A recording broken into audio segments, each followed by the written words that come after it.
Tua palavra é luz no meu caminho, luz no meu caminho. Caríssimos irmãos e irmãs, que bom te encontrar neste novo dia, neste sábado. A Igreja nos convida a meditar, a rezar o sagrado texto do Evangelho deste dia. Comecemos o nosso dia como Maria, aquela que todos os sábados somos convidados a lembrar e reavivar a nossa relação com ela, nossa devoção mariana. Maria certamente sempre conduzia seu dia aos pés de seu filho, aos pés de Jesus. Os olhares de Maria eram sempre para Jesus. Nada de Maria era feito sem Jesus. Tudo nela voltava para Ele. Quando a nossa vida está toda voltada para Deus, tudo acontece nos conforme. Tudo acontece como Ele quer. E tudo acolhemos, tudo entendemos o seu projeto, o seu amor para conosco. Por isso, amados irmãos e irmãs, comece o seu dia levemente, respirando, sentindo, sendo testemunha desta sua respiração, pois nela Deus se manifesta.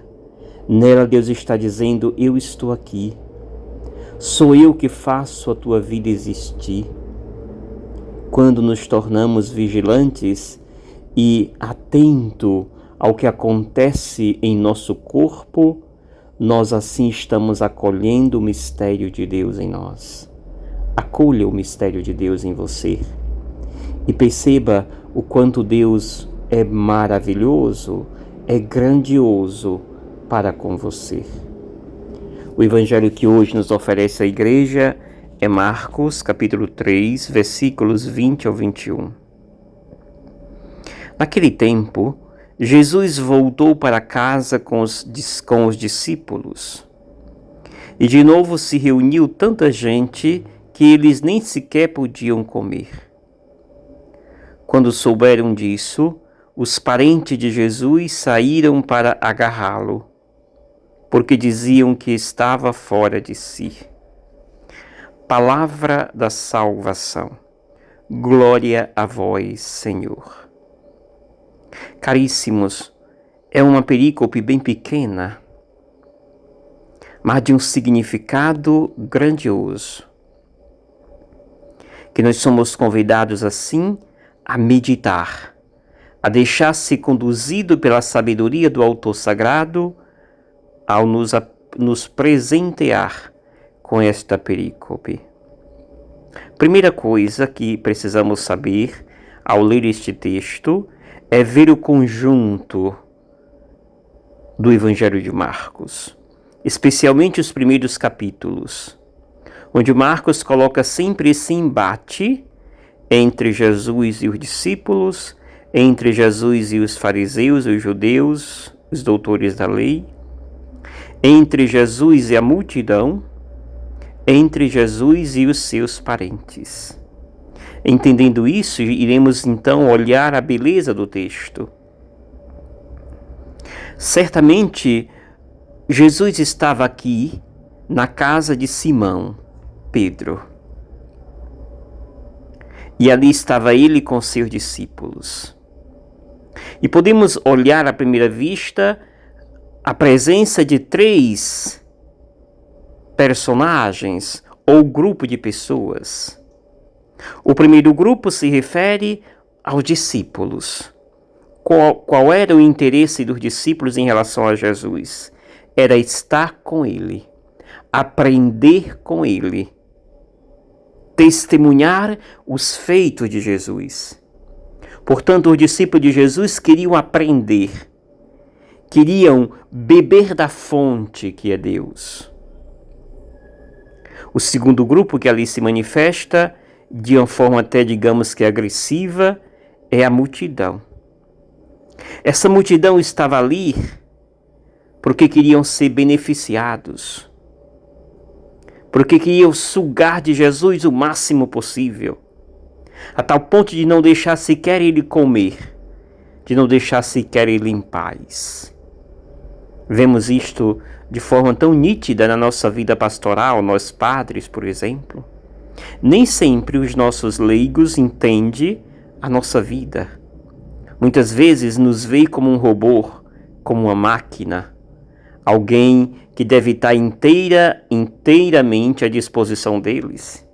Alguém que não pode cansar, não pode ter sentimento, deve ser uma máquina.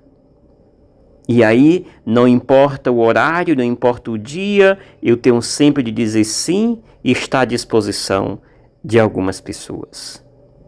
Nós precisamos ter o olhar sensível e saber que o sacerdote tem sentimento, que o sacerdote também precisa ter o seu momento pessoal. Jesus aqui no Evangelho não reclama, mas nas entrelinhas está a sua reclamação.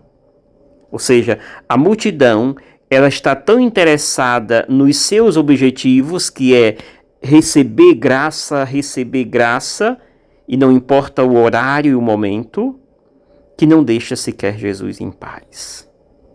Caríssimos irmãos e irmãs, é preciso termos essa sensibilidade, esse olhar humano para os servos de Deus.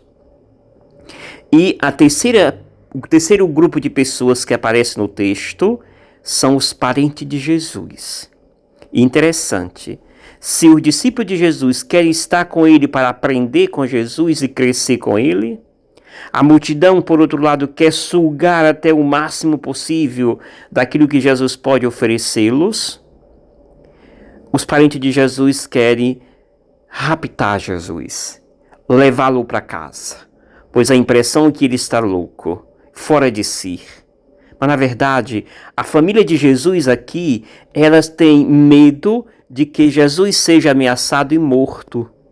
Porque se dizia no Deuteronômio e em outros livros da Antiga Aliança de que apareceria falsos profetas. E a família de Jesus aqui se coloca neste grupo. Pode que ser que os judeus não entendem, já estão assim se colocando, não acolhem Jesus como Messias e ameacem Jesus e queiram matar Jesus, como já aconteceu. Nós vimos no início do Evangelho de Marcos aqui, nesta semana. Por isso a família de Jesus quer protegê-lo, levar para casa para protegê-lo. Nós iremos ver em seguida, depois dessa perícope, que Jesus, na verdade, ele vai resistir, dizer, quem não está comigo, quem não concorda comigo está contra mim, está contra o projeto de Deus. Caríssimos irmãos e irmãs, em qual destes grupos nós nos encontramos? No grupo dos discípulos, que são aqueles que querem aprender com Jesus, estar com ele, e isso é maravilhoso? Ou estamos no grupo da multidão, que quer sugar como Samichunga Jesus, sugar o tudo de Jesus, de não deixá-lo sequer em paz? Ou estamos no grupo dos familiares que querem proteger Jesus? Ou muitas vezes não entendeu ainda que Jesus é Deus, que Jesus é o Messias? Rezemos hoje desta forma e pedindo a Deus a clareza para sabermos onde estamos, em quais desses grupos nos encontramos.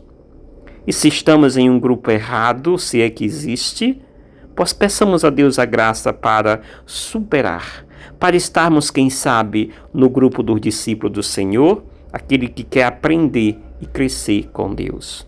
Que o Senhor te abençoe, em nome do Pai, do Filho e do Espírito Santo. Amém. Gratidão.